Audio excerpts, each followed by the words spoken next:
Luis Smolka versus Jose Quinonez. We got minus 140 on Smolka and plus 120 on El Teco. So let's start off with Luis Smolka, who is coming off a loss to Casey Kenny back in May.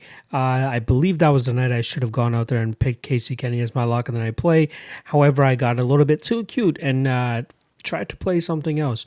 You know what? Just for the fun of this podcast, let's go back and see what I played as my lock of the night play for that card.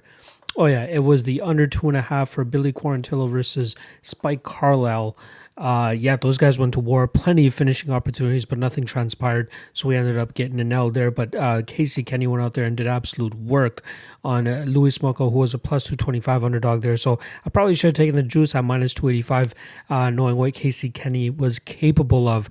I didn't waste too much time cashing on Casey Kenny afterwards against Haile Elateng. But again, this is about Luis Smolka, so let's get over to him. In that fight, I was kind of impressed with what we saw, but if you guys actually even go back to the Ryan McDonald fight, that's where you really start to see the evolution of Luis Smolka's game.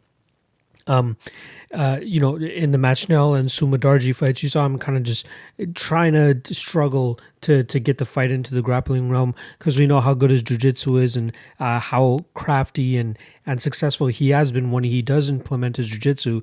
Obviously, we did see him get submitted by Machnell, so maybe that made him go out there and kind of change up his plan and start to approach fights differently.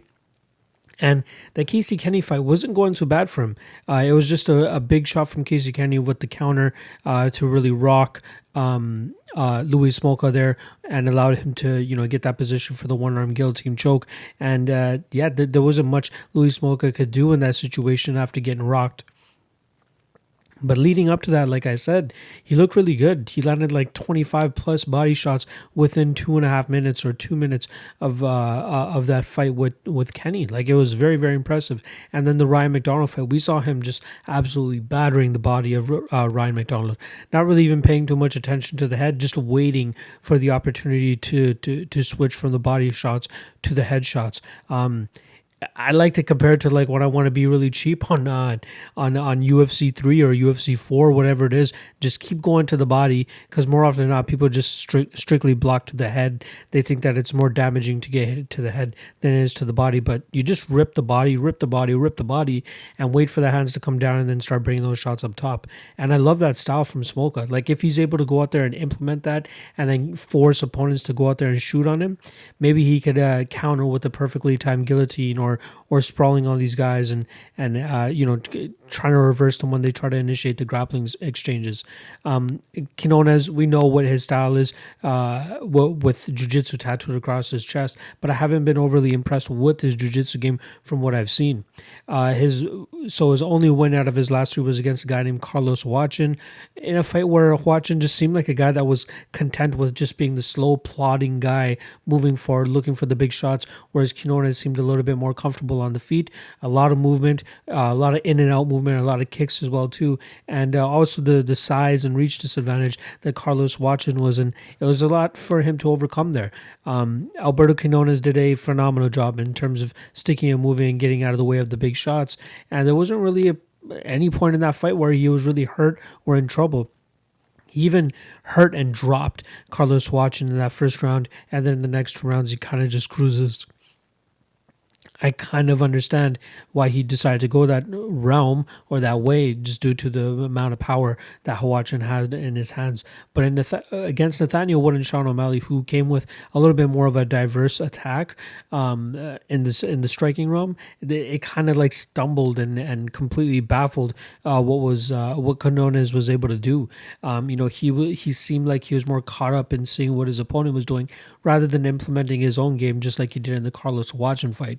I expect him to maybe dwindle a little bit toward against Luis Smolka here in terms of what Smolka is going to be bringing with the hands and the redefined game that we're seeing from Smolka on the feet. And then when it gets to the ground, I kind of lean Luis Smolka. Like, as much as people want to big up Jose Quinonez's jiu-jitsu game just because he has a tattooed across his chest, doesn't mean the guy's immune to getting choked out. Like, he got choked out against Nathaniel Wood. He was getting close to getting choked out in plenty of other fights too. I'm not completely sold on Quinonez here. I think Luis Smolka is definitely the spot. At minus 140, though, I'm not 100% sure if I'd want to go out there and put money on Smolka. He did open up at a minus 175, and a ton of money has come in on Quinonez to kind of get that line to shrink.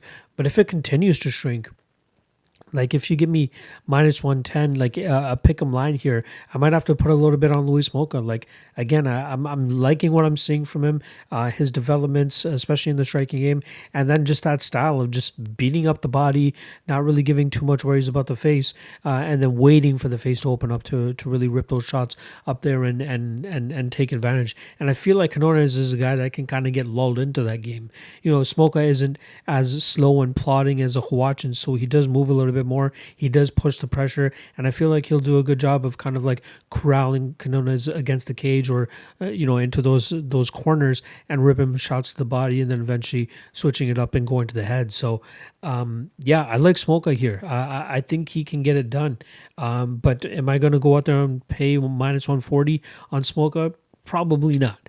Give me a pick'em line or give me minus 115, minus 120 or something, and I'd be a little bit more intrigued. But there's so much else on this card that I'm intrigued by that I don't know if I'm even going to bother risking the money on Smolka. But he should definitely win this fight, especially with this newer version that we've been seeing of him. So I'm going to go out there and pick Luis Smolka. I wouldn't even be surprised if he gets a finish too, maybe second round, third round submission, or even KO or a club and sub. I'm not 100% sure yet, but I wouldn't mind seeing what the inside the distance line for Luis Smolka looks like here. If we can get better than like plus 200 or something, that's probably worth the play in itself. But yeah, I do like Luis Smolka to win this fight. I'll say first or second round club and sub, or even just submission straight out. So final prediction, Luis Smolka via finish in the first or second round.